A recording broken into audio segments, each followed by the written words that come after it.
आज हमारे जीवन में जब हमें लगता है कि हमारे सामने मोटिवेशन नहीं है, हमारे सामने कोई सही आदर्श नहीं है, और बहुत समय हम लोग अपनी इस नव पीढ़ी को देखते हैं कि वो हमेशा सोचता है कि कैसे हमें एक लाइफ में उदाहरण मिलेगा आगे बढ़ने के लिए।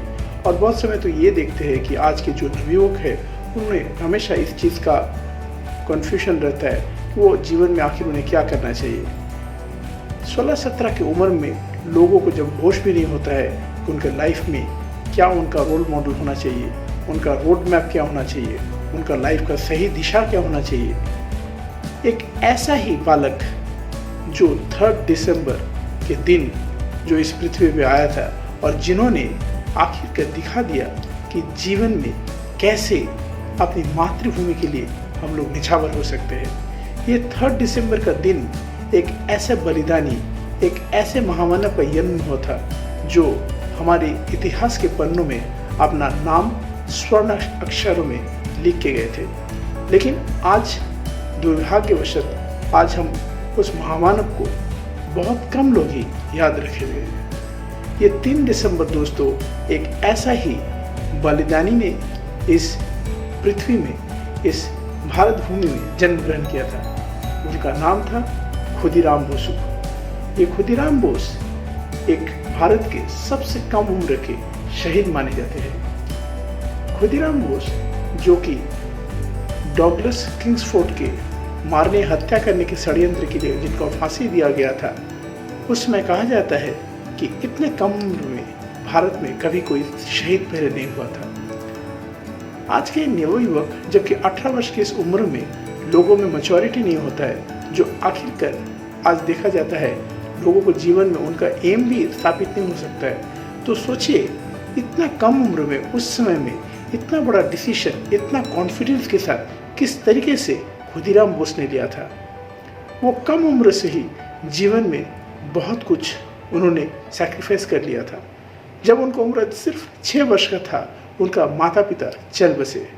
उनके पिताजी जो त्रैलोक्यनाथ बोसु और उनके माताजी लक्ष्मीप्रिया देवी हमेशा उन्हें जीवन में यही आदर्श सिखाते रहे कि किस तरह सच्चाई के लिए निर्भीक और निडर होकर लड़ सकते हैं। लेकिन कम उम्र में ही वो चल बसे। लेकिन उनका दीदी जो उनको आगे जाके हाटगाछा में उनके पास रखे, वहीं पे उनका फर्स्ट स्कूल में एडमिशन हुआ। हैमिल्टन स्कूल जो तमलुक में उस समय था, वहाँ पे उनका दाखिला कर दिया गया। लेकिन क्लास 8 तक ही वो पढ़ पाए थे। उस समय वहाँ पे श्री ऋषि अरविंदो और निवेदिता उस समय स्वाधीनता संग्रामियों को उत्साहित करने के लिए वहाँ पे एक समय कुछ लेक्चर देने आए और उन्हीं के लेक्चर में वो काफ़ी प्रभावित हुए। आगे जाके वो अनुशीलन समिति में भी भाग लिए और कहा जाता है कि वो बहुत ही कम उम्र से ही देश के प्रति, देश के लोगों के प्रति काफ़ी सोचते थे और वो हमेशा लोगों को उपकार करने के लिए हमेशा आगे रहते थे। आगे जाके उनके टीचर हेमेंद्र कानूनगो द्वारा उन्होंने बहुत ज़्यादा देश के बारे में जाना और देश के स्वाधीनता संग्राम में वो आगे आए।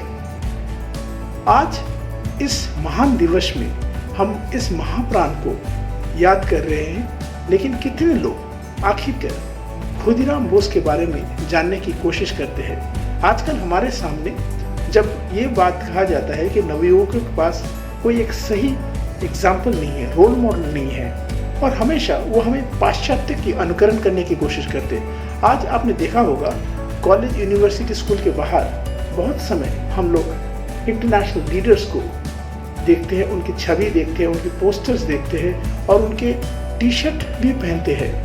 आपने सबने चे गुएवारा का नाम तो सुना ही होगा, जो क्यूबा के फेमस इंटरनेशनल लीडर रहे। तो लोग हमेशा एक गौरव और उनका तो स्टाइल स्टेटमेंट मानते हैं चे गुएवारा का टी शर्ट पहनने का। लेकिन कितने लोगों ने आखिर देखा है कि लोग हमारे देश के स्वाधीनता संग्रामियों का पोस्टर या उनका टी शर्ट पहन के घूम रहे हैं? ये सिर्फ एक एग्जाम्पल है आपके लिए, और ये आखिरकार इस जनरेशन का दोष भी नहीं हो सकता है, क्योंकि इसके पीछे अगर कोई जिम्मेदार है तो हम लोग जिम्मेदार हैं। क्योंकि हमारे देश के जो समाज सुधारक, हमारे जो इतिहासकार, उन्होंने कभी इस चीज़ का कोशिश ही नहीं किया इन सब किरदारों की, इन सब बलिदानियों को ग्लैमराइज करने का।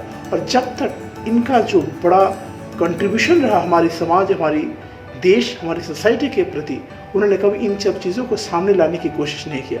और अगर किसी ने इन सब चीज़ों का कोशिश किया, उन्हें हमेशा दबा दिया गया। ये नवयुवक जो खुदीराम बोस, जो 1 मई को इस मुजफ्फरपुर बॉम्ब कांड में जब वो पकड़े गए थे, बात जाता है उन्हें देखने के लिए सैकड़ों लोग रास्तों में उमड़ पड़े थे। उस दिन वो देख के हैरान हो गए थे किस तरीके से एक इतने कम उम्र का बालक वंदे मातरम का नारा लगाता हुआ आगे जा रहा है। उनके साथ उनके सहयोगी प्रफुल्ल चंद्र चाकी, जो पहले ही अपनी गोली से अपना जान ले लिया था, शहीद हो गए थे क्योंकि वो ब्रिटिश के हाथ में नहीं आना चाहते थे। लेकिन खुदीराम बोस भी आखिरकार ब्रिटिश के हाथ में आ ही गए। लेकिन जब उनका ट्रायल चल रहा था, कहा जाता है वो निडर होकर जज के सामने कहे कि मेरा एक आखिरी ख्वाहिश है, अगर मुझे मौका दिया जाए मैं देशवासियों को बताना चाहूँगा किस तरीके से मैंने बॉम्ब बनाया था, ताकि और भी लोग ये चीज़ को जाने और ब्रिटिशर्स के खिलाफ अपना आवाज़ उठा सके। लेकिन जज ने उस दिन उनका आवाज़ रुद्ध कर दिया था। लेकिन आज हमारे अंदर हमारा सोच, हमारा बलिदान, हमारे देश के प्रति अपना जो कर्तव्य है उसको जगाने का वक्त है। तो आज क्यों ना इस पवित्र दिन में, जब हमें खुदीराम बोस का याद आ रहा है, उनके स्मरण करते हुए हमारे अंदर आज भी उन सब चीज़ों को, उन सारी शक्तियों को जगाने का अवसर आया है। एक बार फिर से इस महामानव को याद करते हुए, क्या हम लोग अपने इस नेक्स्ट जनरेशन और जो लोग इस वीडियो को देख रहे हैं, अपने अंदर वो देशभक्ति को जगा नहीं सकते?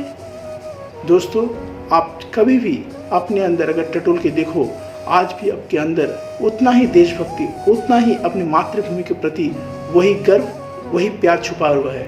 और अगर आपके अंदर आज भी देश के प्रति वो कर्तव्य है, तो आइए सब कहते हैं वंदे मातरम, और फिर से इस महाबलिदानी को नमन करते हुए अपने देश के प्रति अपने कर्तव्य को निभाते हैं। और हमेशा याद रखिए, अगर आप खुद एक सचेत नागरिक है, अपने अंदर अपनी व्यक्तित्व को विकास करना चाहते हैं, तो हमेशा त्याग, साहस और निडरता के साथ आगे बढ़े और हमेशा सच्चाई के पथ पे रहे।